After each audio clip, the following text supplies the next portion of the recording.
Ayaw pag-lockdown sa usa ka tawo kay dili tanang higayon igsuon ko nga naa ka sa imong posisyon karon. Sa una nga wala pa ka nag-success sa kinabuhi, wala pa ka nadato. Grabe nimong inampuay nga mag-success ka, mapanalanginan ka, kay imong saad sa Ginoo, motabang gyud ka sa buluhaton, motabang ka sa mga tawo nga nanginahanglang tabang. Pero sa dihang nakabuot nimo ang imong mga tinguha sa kinabuhi, napanalanginan ka, nausab pod ang imong batasan, nausab kaayo nga daghang nausab sa imong kinabuhi igsuon. Miabot na ka sa punto nga feeling nimo ikaw na pinakataas kay kwartahan ka. Feeling nimo nga no mas maalam ka, mas abti ka, kay taas na kay kag naabot. Feeling nimo importante kay ka sa kadaghanan kay dako kag na-contribute sa mga church anniversary, sa mga church activities, dako kay kag nahatag. Feeling nato nagkinahanglan gyud sila nato. Igsuon ko wala gyud tay ikapanghinambog. No? Wa tay ikapanghinambog sa atubangan sa Dios. Kinahanglan kuhaon gyud nato ni nga mindset nga mas labaw ko sa akong pastor kay ako'y kwarta. Ay mas labaw ko ani nila kay I can buy whatever I want or mas bright ko. Wa gyud tay kapanghinambog igsuon kay dili sa tanan panahon naata sa taas nga sitwasyon. Ayaw kalimot nga ang imong tinuod nga value, no, ang tinuod nga value sa tao wala sa mga na-achieve nimo sa kinabuhi nimo sa unsa mang naa nimo karon kundili sa impact nga nahimo nimo ngadto sa ubang tao. I remember my pastor Bishop Sinon Galos. Elementary lang siya mga igsoon, wa siya ka-graduate og grade 6, wa siya ka-graduate high school. Pero grabe ang impact nga nahimo niya sa among mga kinabuhi. Grabe ang impact tungod sa iyang pagkabuutan, sa iyang pagka maayo mo pangga. Grabe siya mahigugma. O ang tao mga igsuon nigmamatay ato kaglubnganan way nakabutang dihaan nga nga unsa ka di abogado, attorney or doktor, wala oy. Wala mga igsuon. Wala tay mabasa diha kung unsa ka sa buhi pa ka igsuon ko. Ang tanan madumduman sa tao kadto na lang binuhatan nimo sa dihang buhi pa ka. Ayaw kalimot igsuon ko nag-ingon ang Ecclesiastes chapter 3 verse 1. In everything there is a season. Dunay lain-lain nga season sa tong kinabuhi. Siguro ikaw karon naa pa ka sa taas.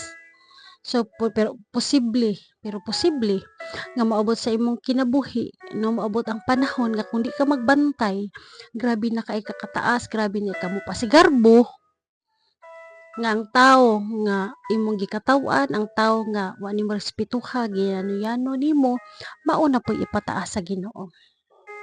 Kay kini ra ba nga panghitabo igsuon nahitabo baya pod ni sa tinuod nga kinabuhi. Kay daghay mga tawo nga kanhi naa sa taas, kalit lang nga naa sa ubos. Sa may nahitabo nila grabe sila kataas kaayo mga igsuon. No, niabot nagbalatian, nabaligya ang tanan nilang kabtangan. Wala na nabili nila. Naa na sila sa ubos karon. Unya dili maayo ang ilang relasyon sa kasilinganan sa mga tawo nga nakapalibot nila. Di maayo ang dungog.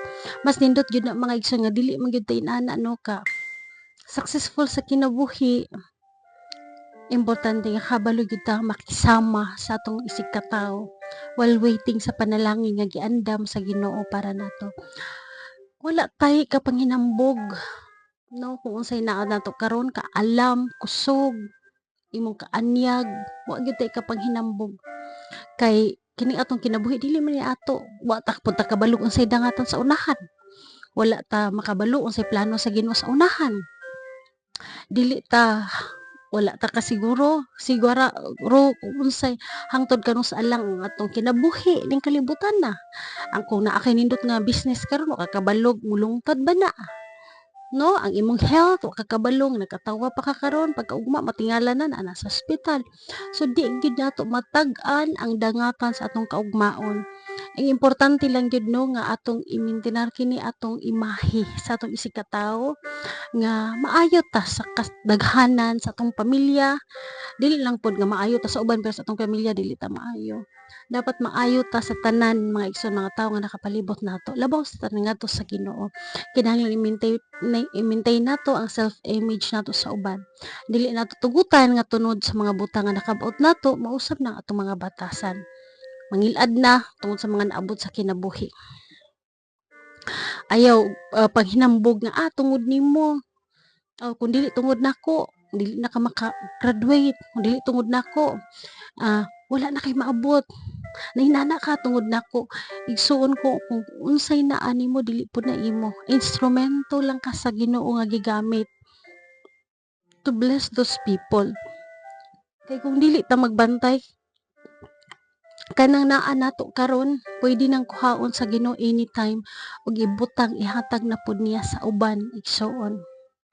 No, pwede ang Dios mogamit og laing tao, kuhaon niya ng mga resources nga naa nimo, ihatag niya sa uban to bless other people, mga igsuon. Ang kamatuoran jud ning kalibutan na dili ni atong kinabuhi ug wala tay kapasidad nga mag-success sa atong kaugalingon lang. Gawas kung ang Ginoo motabang nato, bubuon motabang nato sa atong mga paghago. Kung nay mga tawo nga ginag-degrade mga igsuon nimo no na mga tawo ginag-degrade nimo karon, wala ka kabalo sa plano sa Ginoo nga sila na pud ang birahon sa Ginoo pataas nga ikaw na po ipaubos. Mo nang ayaw pagpuyo sa garbo, ayaw pagpuyo nga taas, feeling nimo taas ka sa tanan kay naa na nimo ang tanan igsuon ko. Kay mosugot ka og sa dili ang kaalam nato atong kahibalo, atong physical mo deteriorate jud ning tanan igsuon. Ang pinakanindot lang jud no nga madunggan nato kanang nga tinuod yun nga success kanang naghimo tag impact sa kinabuhi sa ubang tao nga nahimudula to, uy grabe jud kay na bless jud ko sa imong kinabuhi kay abi kabalo ka nag-adik ko sa una pero nausab ko gigamit ka sa Ginoo aron mausab mabago akong kinabuhi. Anak ko sa una pero giusab ko sa Ginoo. Ikaw ang gigamit. Ina marag kana mao nay tinuod nga success. Mao na kana ba tong natay impact sa ubang tao mga iso nga nangabago ang ilang kinabuhi. Nga nahimo tang ehemplo, nahimo tang instrumento nga maghatag nila paglaom igsuon ko. Og no, mao lang yun ni pabilin sa pagka mapainobsanon sa tubangan sa Dios. Unsa may naabot nimo, always give God the glory. God bless.